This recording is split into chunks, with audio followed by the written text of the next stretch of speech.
Hare Krishna, Krishna Krishna, Hare Hare, Hare Rama, Rama Rama, Hare Hare. So we continue with the Upadesamrita of Rupa Goswami. The first three verses were a description of the various physical, mental, and vocal problems we may get by being attracted to Maya. We don't control our senses and our body and our mind, and then we end up with all sorts of problems which will disturb bhakti, and therefore we have to counteract those by doing proper activities which were described in verse 3. So we have enthusiasm and patience, etc. And if we follow those properly, then we can perform our activities of bhakti properly. So this verse is very interesting. It presents 6 items: dadati, pratigranati, guhyam akyati, prachati, bhunkte, bojayate chaiva, sadvidam priti lakshanam. So the characteristics of priti, or affection, priti lakshanam, are of 6 types, shadvidam. And then we have 3 pairs: giving, dadati, pratigranati, receiving, guhyam akyati, to explain secrets, and to ask. Bhunkte means to enjoy, and bojayate means to make others enjoy, or to feed. So we eat and we feed others. So there's 3 pairs of things here. 6 types of affection are giving and receiving gifts, giving and receiving knowledge, giving and receiving food. We could think of other items also to give and receive, but these are 3 of the primary things. So the first, of course, is objects. The second is knowledge. The third is, again, objects, but it's in the form of food, prasadam. So this is talking about the relationships between devotees. We have to avoid the bad association. Bad association results from our uncontrolled senses, and so we have to give up that bad association, and we substitute that with good association. That is the association of devotees. This is actually one of the very powerful angas of bhakti. So we have 5 angas of bhakti, or types of bhakti, which are said to be very powerful. So one of them is this association with devotees, along with hearing, chanting, deity worship, and living in the holy dham. So this, actually the hearing and chanting go along with associating with devotees. It's due to them that we get the instructions on hearing and chanting properly. So it's integral to hearing and chanting as well. So for all types of bhakti, sangha is very important. So as I said, we have the 5 major items of bhakti, and association with devotees is one of these major things. We see that there is this progression: faith, performance of sadhu sangha, association with devotees, and then the performance of bhakti. So just to perform bhakti, we have to get the association. But then association means these things. This is what association means. It doesn't mean just rubbing shoulders or contacting or being close to the person. There's 6 items here. So these are the types of association which will take place. Now, the devotee, of course, in relation to a senior devotee, will act differently than in an association with equals or with lower devotees. There's some slight difference there in how these 6 items are enacted. But anyway, an important item here, which is, it enhances all the other items, actually. So we had sadhu sangha, shraddha, and then sadhu sangha, and then bhajana kriya. Because of association, we learn how to perform hearing, chanting, worshipping, etc. So very important there. That doesn't mean that after we learn things that we give up the association all the way through bhakti. Just like we continue the hearing and chanting process from shraddha to prema, so we also continue the association all the way through our bhakti. Very, very important. But one other important point is, what is the cause of faith? So that is also sadhusanga, but it's not intentional sadhusanga, it's accidental sadhusanga. So because the devotees have given prasadam in a previous lifetime, or we hear the holy name of the Lord, we get their association of devotees somehow or other by accident, this develops faith. So association is important before bhakti and all the way from the beginning of bhakti with faith all the way to the topmost level. These activities are eternal. So we do them in sadhana, and when we get prema, we also do them. And if you go to the spiritual world, you also do them. So you shouldn't think, when I get to the spiritual world, then I can give up chanting Hare Krishna. I don't have to do that. No more japa, no more. I don't have to do that anymore. I can just relax. No. These things are done in the spiritual world as main activities of pleasing Krishna. So hearing is there. Someone is hearing about Krishna and someone is listening. Someone is chanting the glories of Krishna, like the Mother Yasoda when she's churning the yogurt, then she's singing about Krishna. Or the gopis, when they're to each other, they're glorifying Krishna. Or they're glorifying Krishna to other persons as well. So these things are eternally going on in the spiritual world also. So of course they live in Vrindavan in the spiritual world, in Goloka, but they also associate in the spiritual world. They're never alone. So even in the topmost position, Radha is not alone. She has her Astasakis, not just Astasakis, she has millions of Sakis actually. The 8 are the principal ones, but she has a huge association there. And each leading gopi has an association. Chandravali has thousands and thousands of associates also. And there's all sorts of groups of gopis there. And they all got their huge groups in association like that. And of course then they're all together as association also. We may think that the enemies, like Chandravali and Radha are enemies, their groups are enemies, but actually, ultimately, they're all friends. So they're all associating together in the spiritual world. So association is eternal. Goes on throughout devotional service from beginning to end.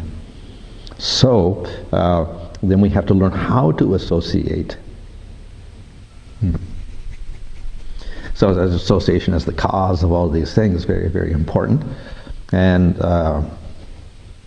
as I said, eternal. It goes on eternally.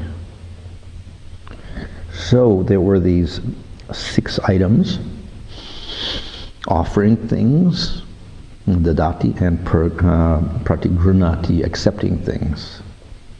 So we offer to someone and somebody else accepts it. Or someone else offers and we accept it, either way. So this can go on among all sorts of devotees, giving, receiving. What type of gifts? We'll usually give devotional gifts, or things which are useful. So often people will give clothing, for instance. Feed the sadhus, or wherever they also give clothing, or they give other items that may be useful for devotees. So we can give those things, and we can also receive those things. So this operates on all levels. This is not, of course, only, these 3 items are not only there in devotional service. The same types of activities operate within the material world to express affection. So therefore we see in the material world, to show affection, what do people do? They give gifts. So we just had Mother's Day. So what do you do on Mother's Day? You give a gift to the mother. So giving gifts is a sign of affection. So not only in spiritual life, even in material life.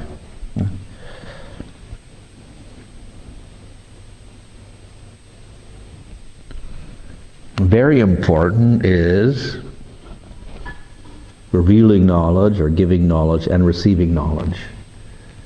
Now this, actually it's expressed here, it says, guhyam akyati prichati.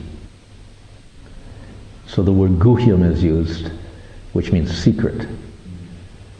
So then it says, we explain secrets, we reveal secrets, or we ask secrets, we hear secrets, other people's secrets.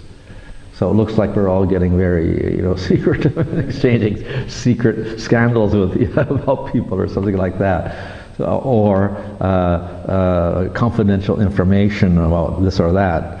But that's not the intent. We know that guhya, secret, ultimately means secret knowledge, as we see in Bhagavad Gita, Raja Vidya Raja Guhyam, the king of all secrets. So the highest knowledge is secret. So, again, when the Guru gives Diksha mantra, that's secret. It's a very valuable sound vibration that the Guru gives to the disciple. It's secret because you don't tell it to other people. And silently chanted. Therefore, guhyam ultimately means knowledge we're giving, spiritual knowledge, not knowledge about personal affairs or anything like that. So, therefore, this knowledge is very, very important. So this is a sign also of affection. So among devotees, exchange of knowledge is very important. That's one of the primary activities of association. Why we talk about association? Because we get knowledge. Somebody teaches us something about spiritual life. So this has been the process since time immemorial. We see that Narada Muni gives instructions to Vedavyas. Narada Muni gives the knowledge, Vedavyas receives the knowledge. And then Vedavyas, he will speak the knowledge to his disciples, and they will receive the knowledge. Then they will speak to their disciples, and they get the knowledge. So it's, this is how the parampara system goes on, by giving and receiving knowledge, giving and receiving knowledge. So it's a very essential element in establishing and passing on parampara knowledge. In one sense, of course, it's not secret, but we do know that the Guru has to see the qualification of the disciple. If he's not qualified, he will not speak to him. He will not give a mantra. He will not give him teachings. He has to be qualified. In that sense, it's secret. And of course, even if it's public, in the sense the Bhagavad Gita is public, but then Krishna says in the 9th chapter, this is secret knowledge. How is it secret if it's published in a book? The answer is that the people who are not qualified, when they read it, they won't understand it. They won't appreciate it. The asuras will read it and they will reject it and say, this is nonsense. We're not going to do bhakti yoga. So we say it's the highest process. They say, no, it's not the highest, it's the lowest process. So in this way, it's secret, because only qualified people can understand it. In the same way, the Bhagavatam is available to everybody. But as I explained previously, Bhagavatam is like Mohini avatar.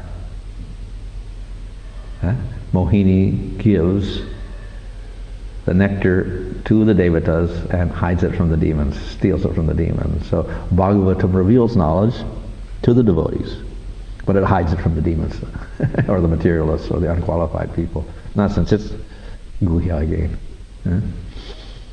And in the 11th canto of Bhagavatam, Krishna tells Uddhava, the Vedas and scriptures in general, they use a technique called parokshavad, not to reveal things directly, but to say indirectly, with a hidden meaning in it. And Krishna says, I like this method also. So he doesn't reveal everything directly. He hides it somehow, makes it a little bit indirect, so that unqualified people will not see it. So, in that sense, spiritual knowledge is guhya. Of course, this giving and receiving knowledge also has different types. We'll go over that later. And giving prasadam and receiving prasadam also a very, it sounds a little bit strange from maybe a Western point of view, but we'll see that this does operate even in the Western world and in all cultures of the world. People like to invite people to feed them. It's a social exchange of sorts. And they have people, we can say it's a ritual of sorts. You invite somebody to your house for dinner, so that's a sign, okay, we like this person, we accept him. So it's mutual, it goes back and forth. We invite you to our house, then you invite, they exchange and they invite them to their house also. So it's a common thing even in the material world. So among devotees, the speciality is it's not just regular food, it's prasadam, so it's an act of bhakti also. At the same time, it nourishes the body. So feed people, but it's also a act of devotion. So by we're serving, and it's like hearing and chanting. So if they eat prasadam, good. It's good. It's encouraging their devotion by engaging in devotional service. But it's also an act of devotion on the part of the person who is giving the prasadam. He's serving the devotees. So, and in this way, both people advance. So, again, giving and receiving. And this is a sign of affection. So this can be done among equals very nicely. I feed you, you feed me. I give you a gift, you give me a gift. I give you some knowledge, you give me some knowledge. So among friends, this is a equal exchange there. And that's exactly what happens in the different types of devotees. I wonder if I do that. Oh, I didn't have that there actually. Okay, anyway, this comes up later. So among different types of devotees, the Madhyam Adhikari is there, and of course he avoids the demons, worships the Lord, and he associates with devotees. But among the devotees, he associates with equal in a friendly way, affectionate way. So then, how does he do that? There's the giving and receiving, prasadam, gifts, knowledge, etc., on an equal level. How does he act to the Kanishta? Kanishta cannot give knowledge because he doesn't have any knowledge. Therefore, he gives the knowledge and the Kanishta receives the knowledge. Madhyam does the preaching, the Kanishta receives the knowledge. So it's not both ways, it's only one way there. How does the Madhyam act with higher Madhyama or an Uttama? So it's the higher one who gives the knowledge to the lower Madhyama, and he receives. So it doesn't go both ways, it goes one way there also. So those are the exceptional cases where it goes only one way. And of course, the Madhyam Adhikari for the senior, what does he do? The higher devotee, then he will give the gift. He's not expecting that the senior gives him a gift. He's giving to him again. Or he's giving a prasad, not expecting he's going to give me prasad. So therefore the devotees, they feed the senior devotees. So, and with juniors, then they'll do the opposite again.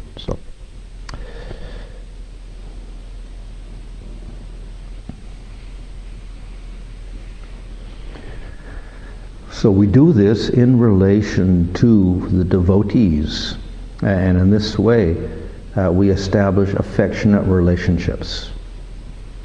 If we do this with the materialists, then we will establish a friendly relationship with the materialists, and this becomes asat sangha. So this is what the asat sangha means, not that simply you touch the person on the bus or the train or something or in a crowd. Rather, you establish a very friendly relationship in which you act as equals, and then you exchange food or you exchange gifts and you exchange knowledge together. In that situation, then you can get very affected by the other person. So it's good in devotional service because then we support ourselves devotionally. But if you're with a materialist, then you're likely to get influenced by his material ideas, his material desires, his material concepts, etc., because of the friendly relationship. And therefore you get polluted by that. So that's the disadvantage there of close association through carrying out these 6 types of acts with a materialist. So that's the asat sangha that has to be avoided.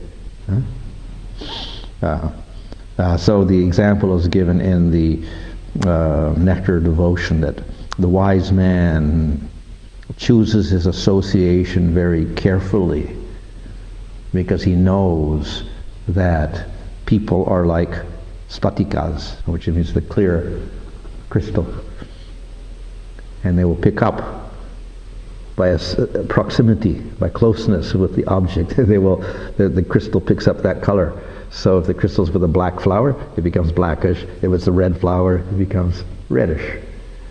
So if a person carries out association with the 6 items with a materialist, then he gets materialistic.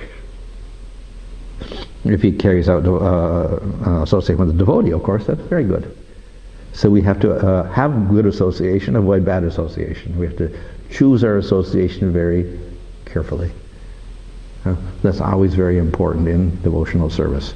Of course, it's also the same principle applies in the material world. Even there we have choice. You can choose sattvic people, rajasic people, or tamasic people. So, if a sattvic person makes very intimate relationship with a tamasic person, he can get influenced and become tamasic also. By these exchanges, intimate exchanges, they become equal. So the lower person pulls the higher person down to his level. So that's just in the material world. So spiritually, we're even we have to be more careful of this because it will damage our spiritual life. So therefore, we have to avoid these relationships with the asat people and encourage these relationships with the devotees, these 6 things. And then we can advance in devotional service.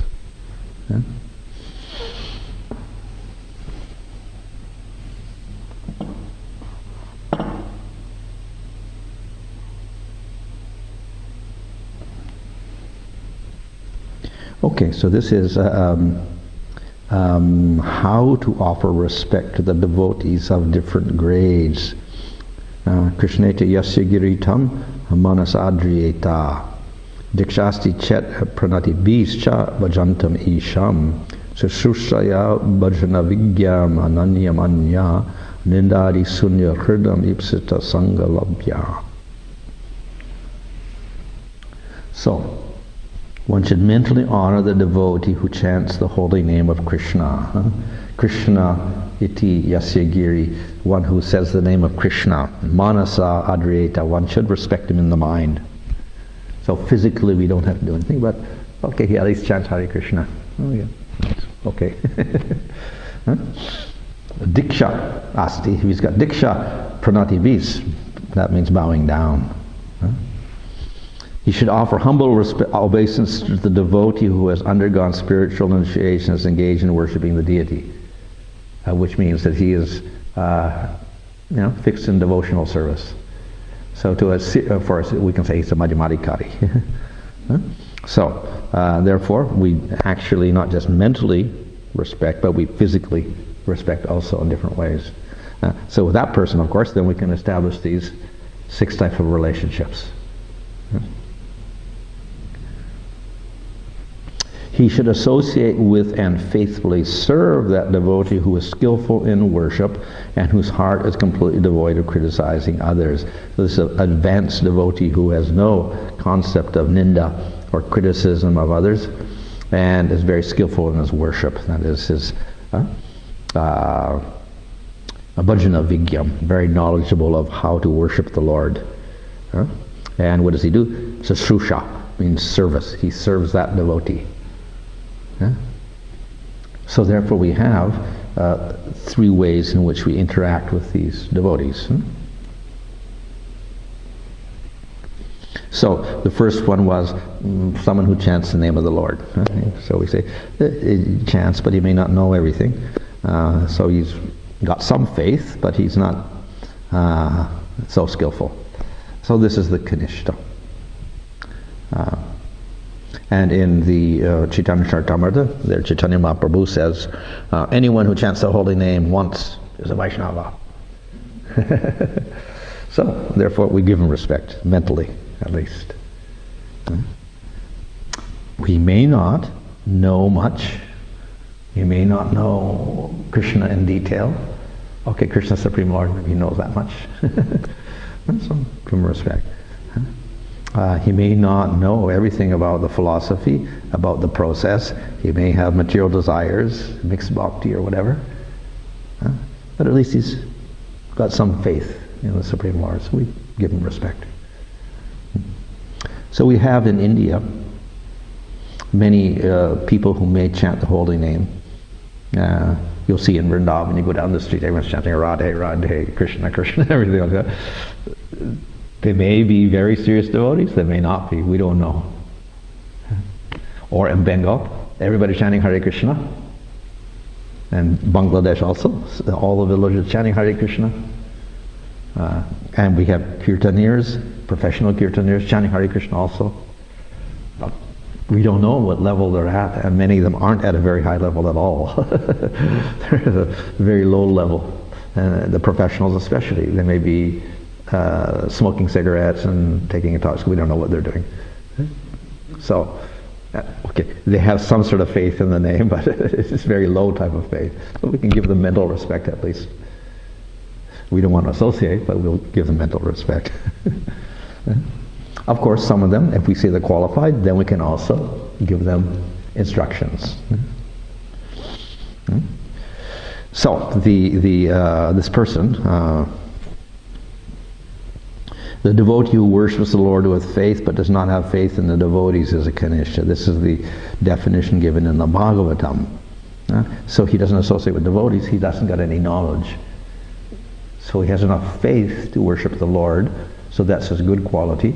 But then he may have mixed bhakti, material desires, desire for liberation, not so clear on how to worship properly. So this is called nama bhas or bhakti abhas, because he has no association, he doesn't get the knowledge.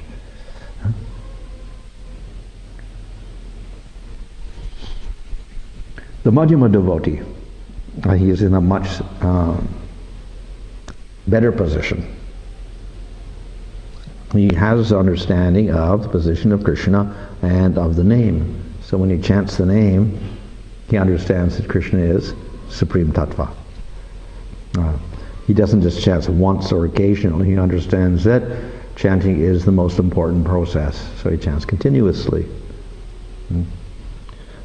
So because he has knowledge, etc., because of association with devotees, he can also advance very quickly. And he avoids asatsanga. He teaches the innocent, which means those who are lower. So that is speaking secrets, in other words. He teaches that knowledge of what bhakti is to the Kanishtas. He associates with equal devotees in those 6 types of relationships. And he gives great respect to guru or superiors. And he takes diksha from one of those superiors. So that's the Madhyama devotee. And we can see how he can carry out these 6 items with other devotees of equal level very nicely. And with superiors, then he is the receiver of knowledge and the giver of gifts. And to the lowers, he is the giver of knowledge.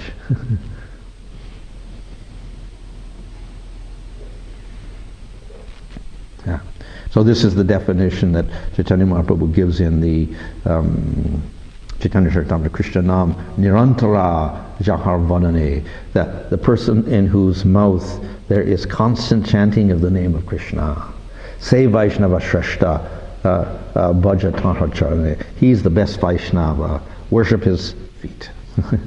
This is the best, and one should worship his feet, offering obeisances. So that's a serious Vaishnava. The first one is the one who chants once. So We say he's the Kanishta. So the one who's very serious, he's the Madhyama. And this is defined here in the Bhagavatam. Ishvare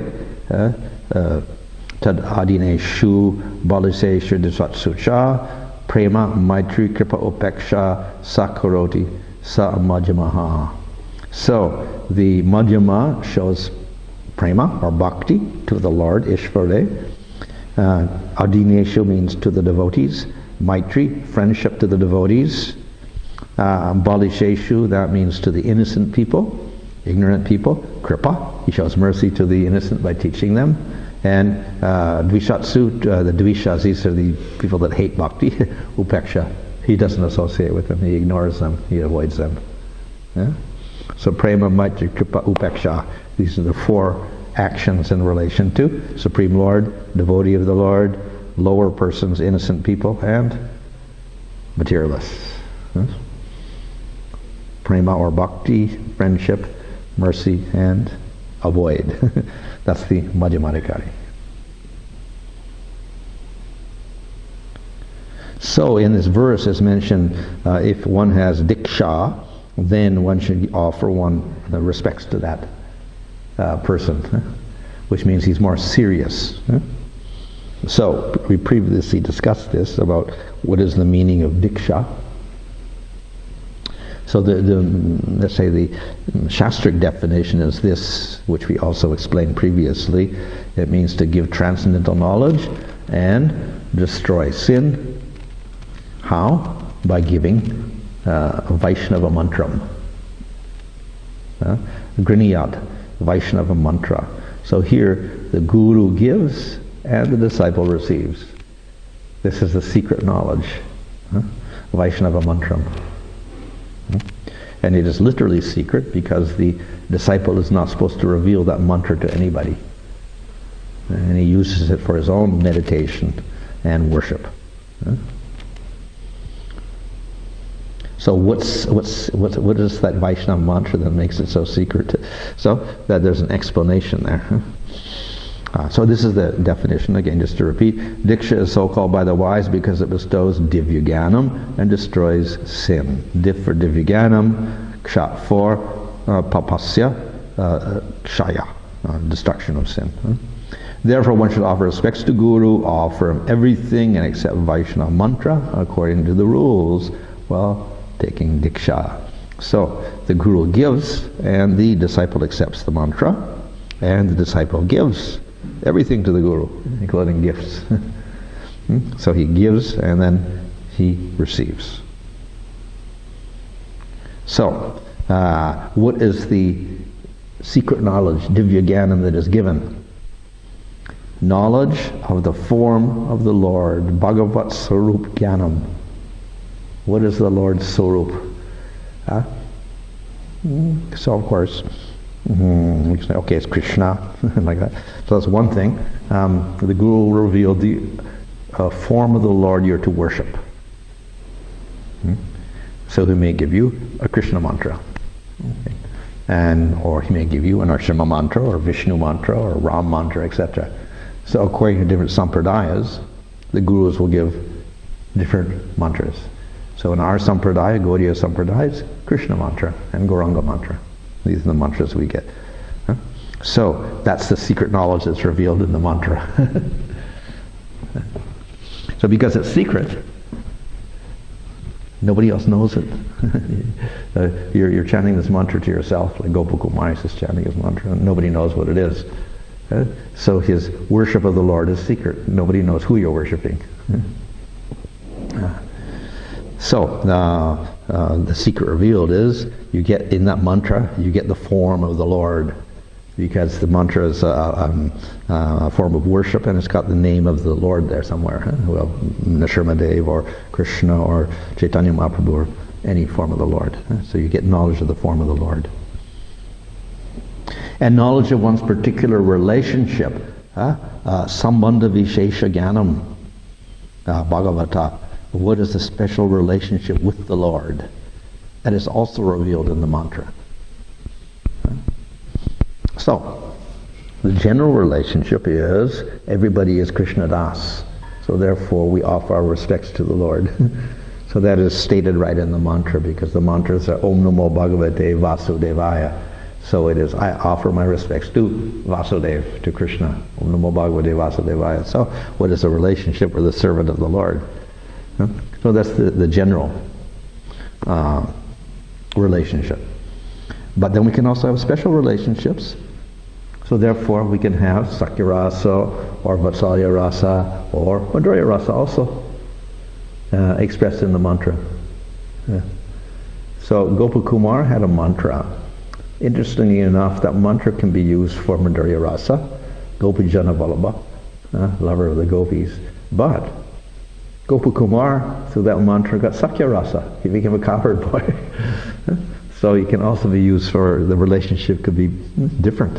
So the Sambandha Vishesh Gyan of knowledge of particular relationship is there, but it could be several things in the same mantra. So it could be Sakya or Vatsalya, whatever. So anyway, we get a relationship with the Lord through the mantra and through the explanation of the mantra by the Diksha Guru. So that's the traditional form of Vaishnavism.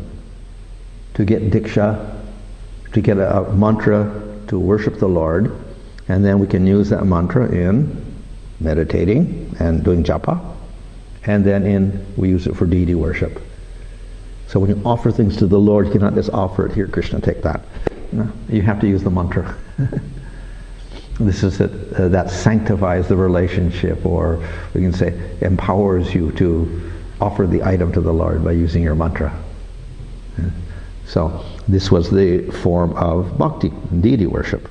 And therefore, Jiva Goswami says it's mainly for rich householders doing deity worship, because they can afford to establish deities, build temples, establish systems of worship, and offer things to the Lord because they got money. So that's the formal way we can progress in spiritual life, by taking Diksha and worshipping the deity. Yeah. So anyway, through the Diksha you get the spiritual knowledge and destroy your sins, etc. Whatever. And we get through the Diksha, we get the mantra. In the mantra is the Divyaganam. Divyaganam has knowledge of the form of the Lord, knowledge of relationship with the Lord. By chanting that mantra and doing deity worship, we destroy the sin. So that's the scriptural definition of Diksha. There is a little bit of a blur that takes place because in Chaitanya Mahaprabhu's movement, chanting of the holy name becomes more prominent than the Diksha mantras as our means of progress. In other words, we do Archana, it's one of the angas of bhakti, but it's one of the 5 also, 5 important angas, but chanting of the holy name is the most prominent of all. This is the Yuga Dharma.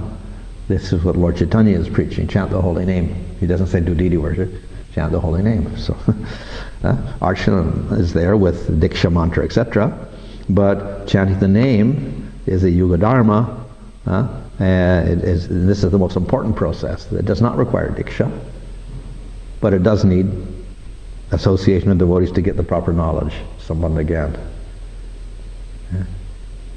So it's not independent of Guru, but it doesn't necessarily need the Diksha Guru. Name only needs the Shiksha Guru to give teachings. This is called Bhagavata Marga. And this is more emphasized than the Diksha. So therefore, though we can say that Diksha is the sign that a person is serious, that is for Pancharatric standards, if we're judging that. And in some other sampradayas, of course, that's so. They don't have chanting of the holy name as the Yuga Dharma. So they do deity worship, so therefore that's a standard of seriousness. So in the Gaudiya Sampradaya, chanting the holy name becomes more serious than is a sign of your seriousness.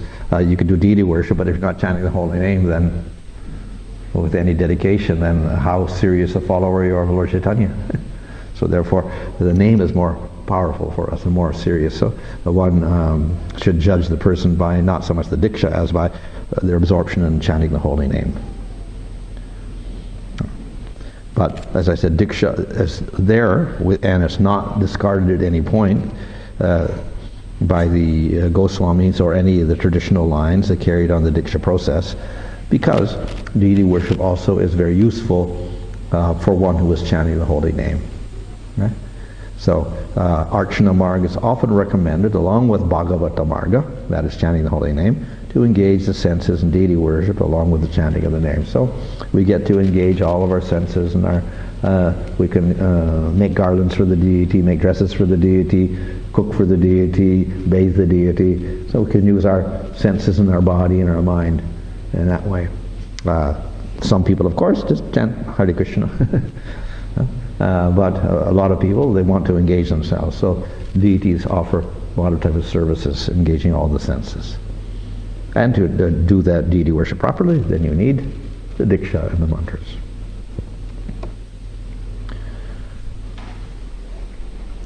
So the Madhyama, it was said that he worships the Lord, prema for the Lord, or bhakti for the Lord, and then he has these other attitudes, friendship with the devotees, and avoids the demons and preaches to the innocent people.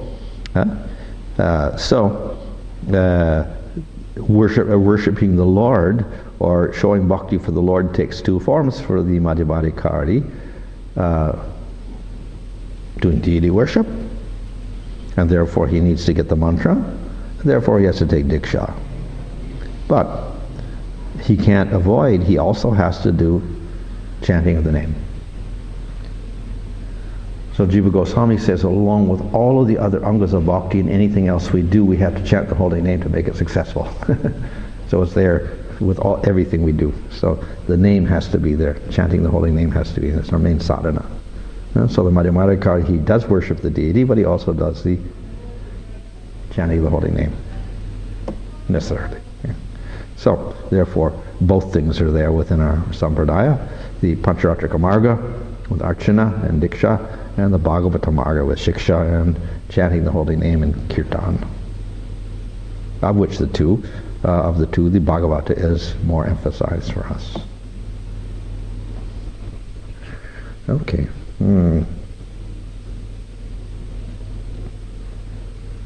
So,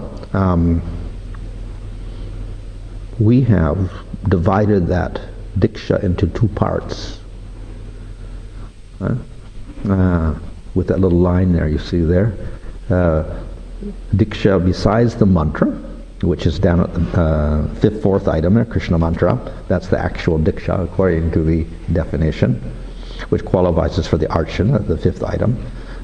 We have other items which are called the other angas of sanskaras of Diksha. So we get the tilak, branding, which we don't do, and you get a name. So these are the other items. Sometimes people do not get names, but they just get the mantra. In the case of Gopakumar, he got mantra, he didn't get a name. Until Krishna finally named him when he went to the spiritual world. He got a name at that time, but he didn't get anything else. Usually, however, people also get a name. Lord Chaitanya took Diksha, got a mantra, and got a name. And all the other people in our sampradaya also got Diksha and got a name. So that's the usual.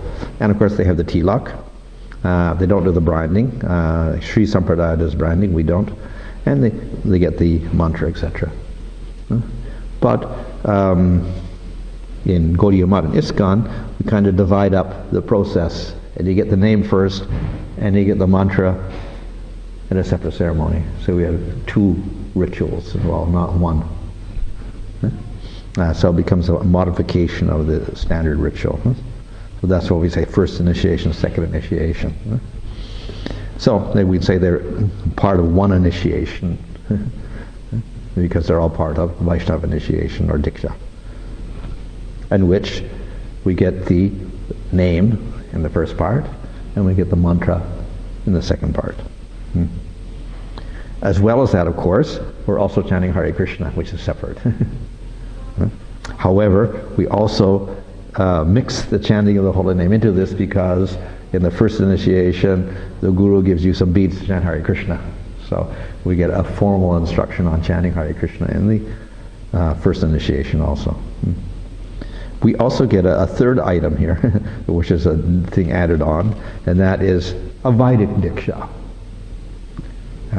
So before the Pancharatric system, they had another system called Vedic Diksha, in which you get the Vedic Brahma Gayatri mantra through Upanayana sacrifice, which makes you into a brahmachari, and then you're qualified to study the Vedas.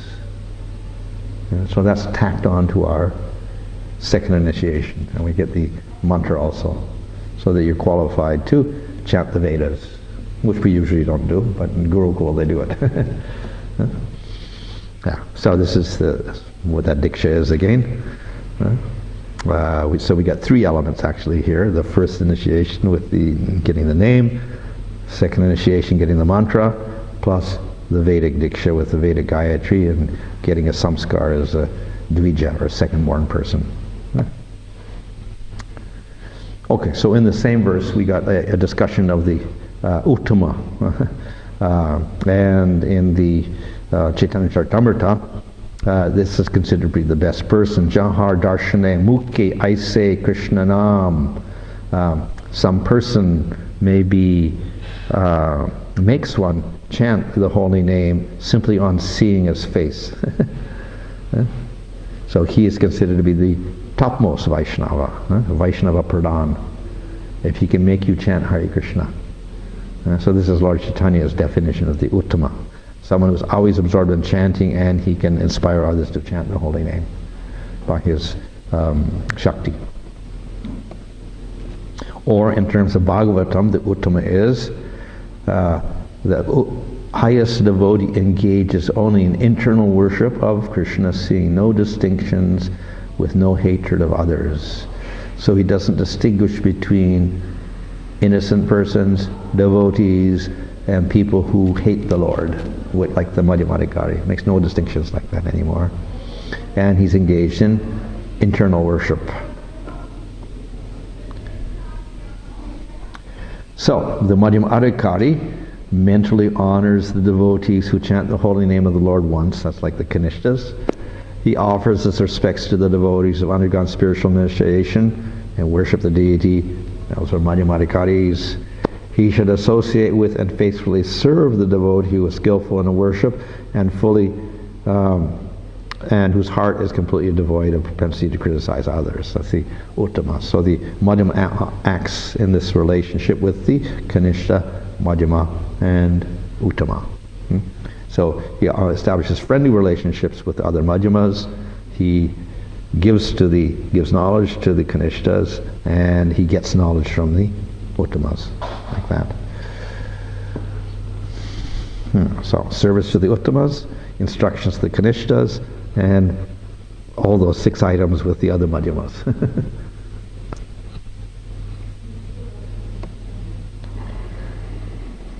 Okay. Drishtai svabhava janitaya vapusascha doshaya na prakritattvam iha bhakta janasya pasyat gangambasam na kalu budbuddha fena pankaya brahma dravatvam apagachati nira dharmai. So this is a verse which warns us about criticizing the Vaishnava. Now the previous verse was how to associate with Vaishnavas, and this is a warning that we shouldn't criticize the Vaishnavas. That's not association at all. The devotee should not see any devotee as a material being, seeing faults in his body, or faults produced by karma and his nature. The spiritual nature of the Ganga is not dissipated if the water is contaminated by foam, bubbles, or mud. Yeah? So in spite of the contamination that looks there externally on the Ganga, it's always pure. So similarly, we can look for faults in the body of the devotee, but we shouldn't do that. That's the external feature. And we look at the devotion in the Atma.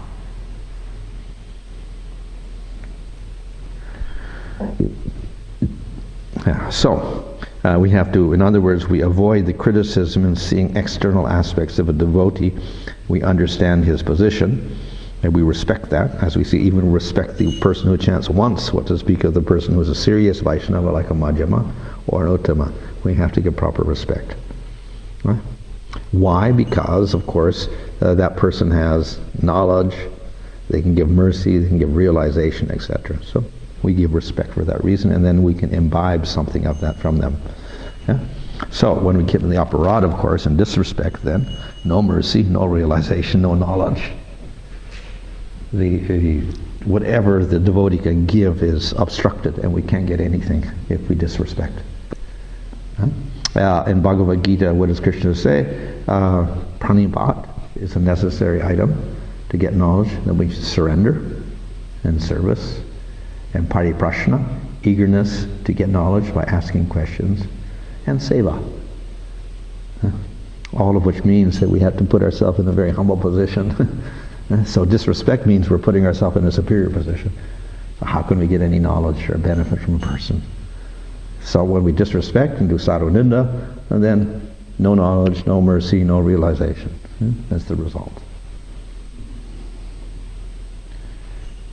So here was mentioned seeing bodily defects, whatever. And we'll maybe attribute it to karma. He got very bad karma. This devotee got very bad karma. We may, in India, they look at your birth. He's not a Brahmana, he's a Sudra, mixed caste. He's not a very good devotee because of that. It's also offense to see sinful activities before a person took to devotional service. Before they were a devotee, they may be a criminal or something. But we can't use that as an excuse not to respect him as a devotee. He may have traces of bad qualities at the present, some fault may be there. Still, we have to give him respect because he's a devotee. He may have committed a sinful activity after he became a devotee. If he corrects himself, then we should not dwell on that accidental sin. And if he continues devotional service, fine. So in this way we should avoid criticizing the devotees of the Lord. Got another one here. What is that one? Oh, okay. So this explains the nature of the holy name. It's like sweet sugar. Though the holy name, character, pastimes, and activities of Krishna are all sweet, the tongue of one afflicted by the jaundice of ignorance cannot taste its sweetness. By carefully chanting his sweet names every day, a natural relish gradually develops and his disease is destroyed at the root.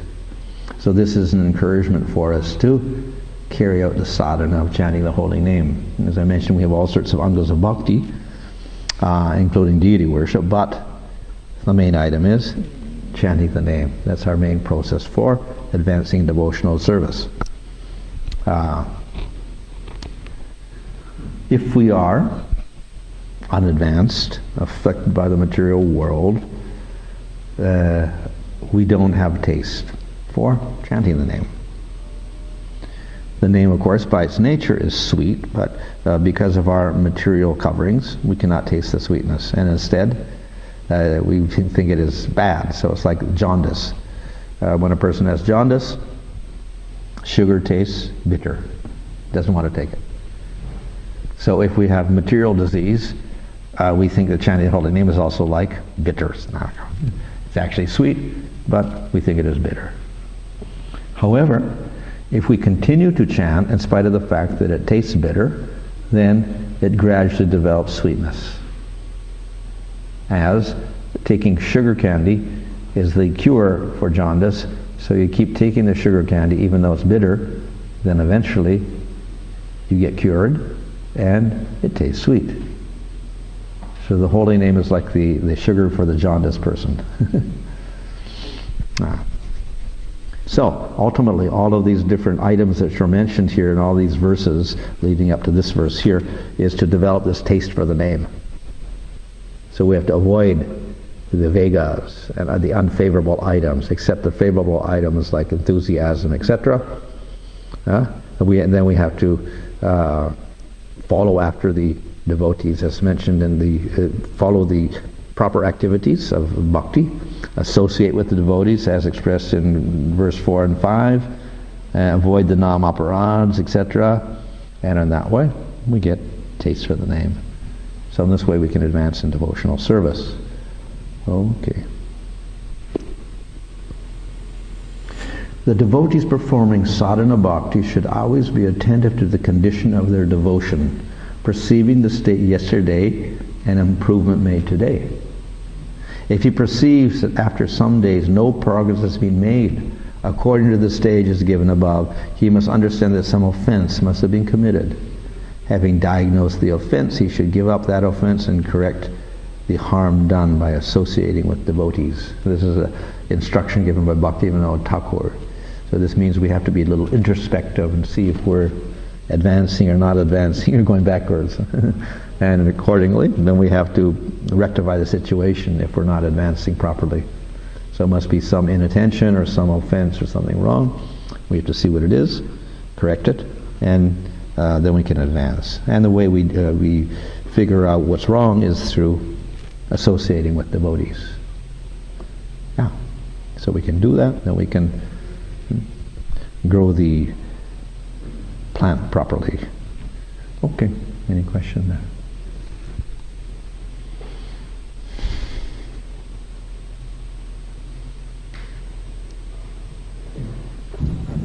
Krishna, it seems to be like a common thread through the Shastras about the highest practice being to basically want the best for others, so the one who makes others chant is the best Vaishnava, so to speak. So I'm constantly playing this thought myself that, like, I suppose if I have a choice for my own to give myself the highest goal or my loved ones the highest goal, I feel like I would choose my loved ones first. I'm not sure if that's a result of an attachment, but in terms of cultivating a true service mood, it seems just like the right thing to do. But then I think about it, am I doing that because I'm just materially attached to this person? Am I doing that because it's genuine, that is the true service? Well, no real rule. It's up to the Vaishnava himself to choose who he wants to give the mercy to. Krishna gives him that right or that power to choose. So Krishna doesn't make us do one or the other. It's up to us to choose. Of course, the general rule is we preach to the faithful, not to the unfaithful. So we may love somebody, but they don't have any faith, then we can't really preach directly to them. So all we can do is indirectly preach to them by engaging them in devotional service, or Angyata Sukri to give them prasadam or whatever like that, gradually expose them to bhakti, and after which they may develop some faith. And then we can preach directly to them. So it depends on the circumstances. So yes, generally people may find it easier in some cases to preach to those persons if they have an affectionate relationship with them, so it's easier for them to do that. Some people may find it a little more difficult, for instance, to preach to your parents or whatever like that, because maybe the relationship's too close or whatever. So it depends on the individual. I'm not so much talking about the external, like preaching externally, more so like the internal disposition, like the mood underlying this thought. Like the internal mood of wanting, do I want to attain prema, or I prefer someone that I love to attain prema? I remember I asked kind of something along these lines. I used to go to a Buddhist temple for a little while, and I asked a monk this, about reaching nirvana, why would you want to reach, my question was along the lines of, why would you want to reach nirvana and then leave all your loved ones behind? Oh, okay. His response was, in fact, actually when you reach nirvana, the whole universe stops. So in other words...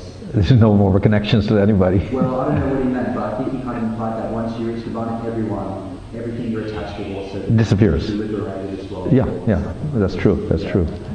Just like in Shankar's philosophy, when you get into Brahman, then there's nothing exists except Brahman in that stage, so there's no relationship with anything. Yeah. So in connection to that, so if someone reaches prema, naturally all the people you're connected to, like it says in the Shastras that once you reach a state of spiritual advancement, you give spiritual benefit to 10 generations before and 10 generations after. Yeah. So I suppose you are doing the best service to others by your own spiritual advancement? Well, on the prema level, they're at such a state that they see everything in terms of prema. So everybody has prema in their vision. So there's no preaching at all, in most cases. But with Madhyamadikar, on the other hand, it makes distinctions, and then he starts preaching to the innocent or to the like-minded devotees and avoiding the demons and doing that. The prema devotee or Uttama Adhikari in an ideal state is not preaching at all. He's simply absorbed in trance and seeing the Lord everywhere. Of course, they have exceptional cases like Narada Muni. In any case, the devotees on all levels show compassion, and they want to enlighten people. Not the Kanishta, but the Madhyamas and the Uttamas. They both have this compassionate attitude towards everyone. But the Uttama is so engaged in seeing the spiritual world that he doesn't see the distinctions anymore between people in the material world.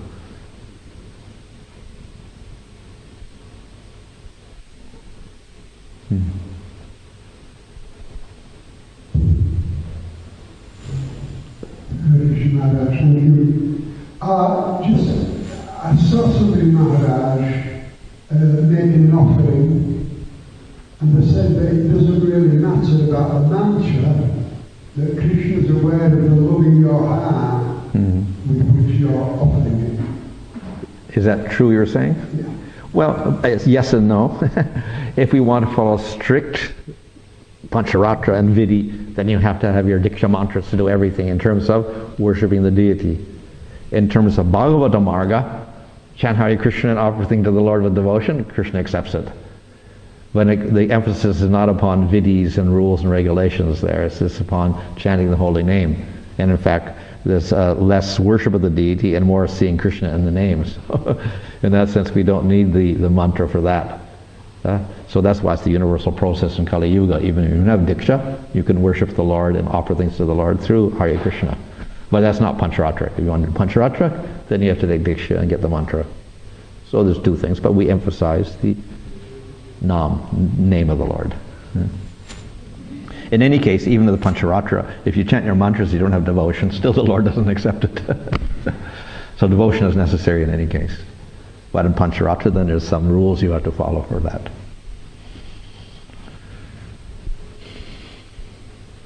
Okay.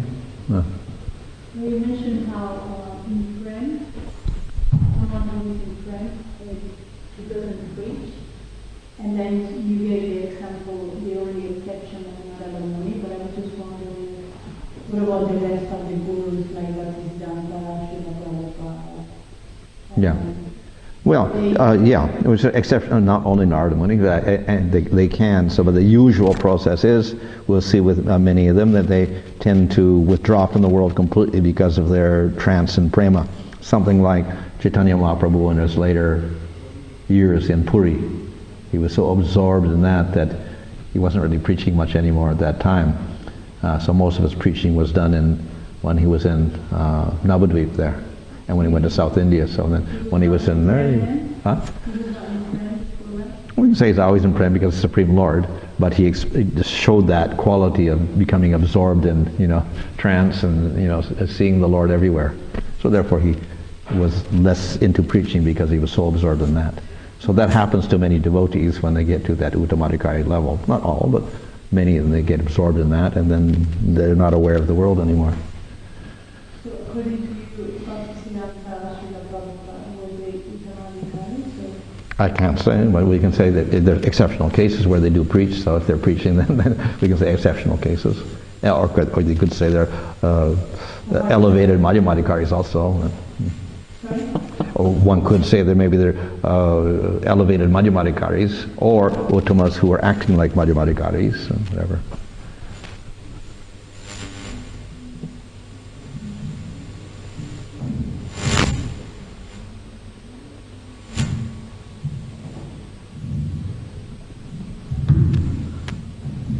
My question is regarding that principle, do you in one's mind in confidence and inquiry confidentially?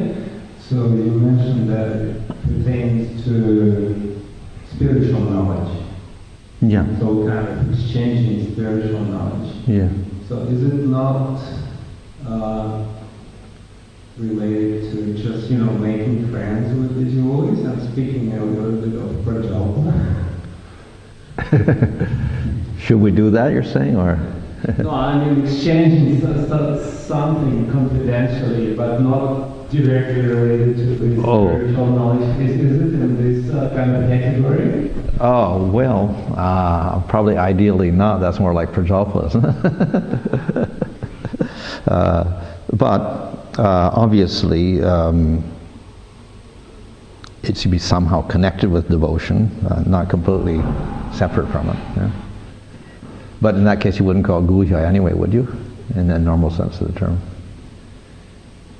Unless it was something scandalous. You don't want to reveal to somebody.